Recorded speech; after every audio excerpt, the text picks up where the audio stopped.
My name is Elijah Kosgei, the Trust Secretary of Postal Corporation of Kenya Staff Pension Scheme and Staff Retirement Benefit Scheme, here attending the FINET Governance Forum, which brings together all key stakeholders, majority of whom are trustees of different retirement benefit schemes.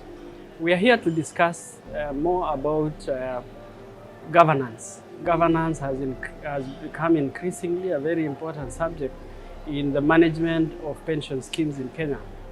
Particularly, I'm going to address the issue of skills mix as well as appointment of trustees.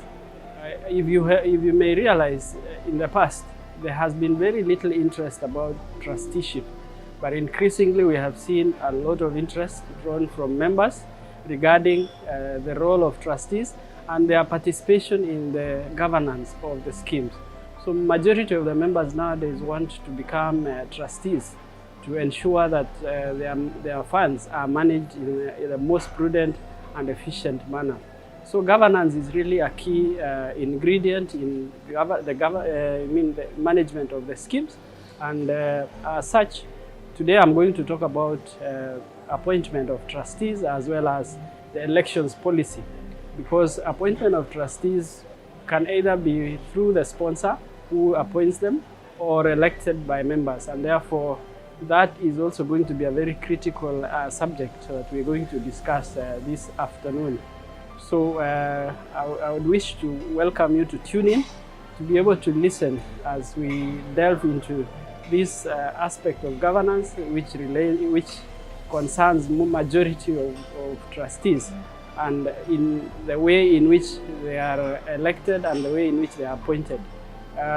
Skills mix also is a very important subject that has made the Retirement Benefits Authority to even issue guidelines to trustees and schemes to be able to give a balance of a mix of skills in trustees, particularly skills that are relevant to the management of the schemes, which include financial skills as well as legal and many other skills.